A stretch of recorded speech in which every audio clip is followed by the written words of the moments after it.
প্রিয় বন্ধুগণ, ভিডিওটি টান দিবেন না। চলে আসলাম হঠাৎ করে আমার নিজ গ্রাম রাজশাহী জেলার বাঘা থানা পাকুড়িয়া ইউনিয়নের অন্তর্গত কিশোরপুর গ্রামের ঘেঁষা পদ্মা নদীতে। আমার নিজ গ্রাম আমার কাছে সবচাইতে গর্বের। আমি আমার নিজ গ্রামের বয়ে যাওয়া পদ্মা নদী, মেঠো পথ, এ যেন আমার মনের আবেগ, ভালোবাসা। এ ভালোবাসা আপনাদেরকে বলে আমি বুঝাইতে পারবো না।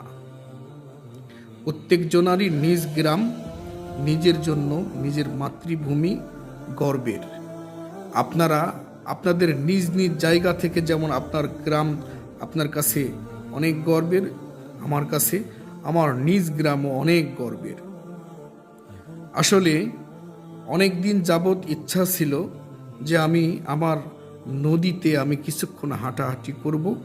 এই শুকনা নদীতে কৃষক ভাইয়েরা অনেক ফসলের আবাদ করেছেন। কৃষক ভাইদের আসলে এই যে কৃষিকাজের ভিতরে আল্লাহ পাক রব্বুল আলামিন অনেক বরকত দিয়েছেন। যদি এমন হতো কৃষক ভাইয়েরা প্রত্যেক দিন ফজরের নামাজ আদায় করে কোরআনুল করিমের তেলাওয়াত করে বাস কৃষিকাজে নেমে পড়ল, এজন্য এক বিশাল আল্লাহ পাক বারাকা দান করতেন।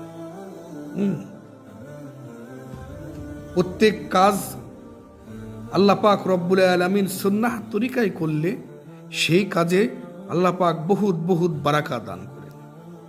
আল্লাহ পাক রব্বুল আলামিন প্রত্যেকটি কৃষক ভাইয়ের হাতের ভিতরে যেন এত বড় বারাকা দান করেন, এত বরকত দান করেন, যেই বরকতের মধ্য দিয়ে আমাদের এই অঞ্চলের মানুষ যেন মুখে হাসি ফুটে। আপনারা চারিদিকে দেখলেই বুঝতে পারবেন যে কি পরিমাণ ধানের আবাদ হয়েছে, পেঁয়াজের আবাদ হয়েছে, অনেকজন আবার আলু লাগিয়েছে। আমাদের এই প্রিয় জন্মভূমি কিশোরপুর গ্রামটাতে হাজার হাজার মানুষের জমিন এই কিশোরপুর গ্রামের ঘেঁষা পদ্মা নদীর গর্ভে বিলীন হয়ে গেছিল। এই বিলীন হওয়া জমিনটা আপনাদেরকে বলে বোঝাতে পারবো না। কত মানুষ অর্থনৈতিক দিক দিয়ে পঙ্গু হয়ে গেছিল।